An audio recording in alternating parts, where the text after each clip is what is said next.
بصوا هيعمل ايه فيها معدوم الضمير ده.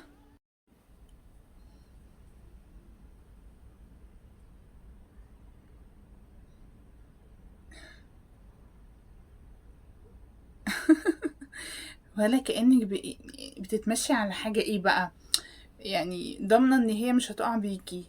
طب يا مأمنة للرجال، ايه بقية المثل؟ مش عارفة يا مأمنة معرفش مية تلاقيه كده. ماليش في الأمثلة بس ما علينا، يعني هي مثل بيتقال فعلا صح. يعني مأمنة لراجل، اه يا غبية. طب هو انت بتقلع ليه ولا قلعت ليه؟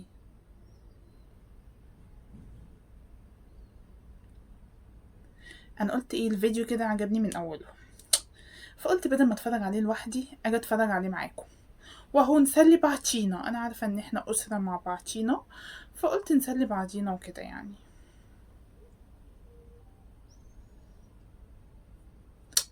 يعني انتي حتى ما بصيتيش وراكي وشفتي مثلا في ايه وراكي؟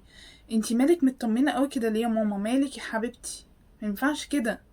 ده انتي يعني ده راجل، وراجل يعني المفروض تحذري نفسك، تاخدي الحذر الكافي. اوعى تسيب، انت هتسيب ولا ايه؟ يخيبك راجل. انت عايز تزقها؟ لا يكون جوزها، ممكن يبقى جوزها والله. هي الحاجات دي بقى تيجي ايه بقى، اخلص منها كده واروح مثلا ايه، لو الاكس القديمه مثلا اتطلقت ولا حاجه ولا رجعت له ولا حاجه، واقوم راجع ايه للاكس القديمه. ايوه ايوه، عايزين يعني كل واحد بيبص لمصلحته يا جماعه. والله حاساك هتديها. طب والله عايز يديها بالرجل. ايوه، عايز بقى يقول لها ايه بقى، غوري بقى غوري. تعمل ايه؟ اوعى تتهور، اوعى تتهورش.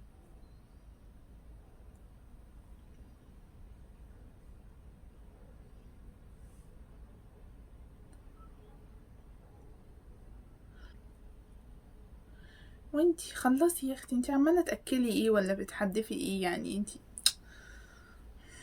شكلك انتي اللي هتبقي وجبه للسمك. اه والله العظيم شكله هيعمل منك. يا ابن وقعها. قلتلك حذرتك في اول الفيديو، ما سمعتيش كلامي. ادي اخرة اللي ما تسمعش كلامي يا جماعه. انا معي حق، اه والله.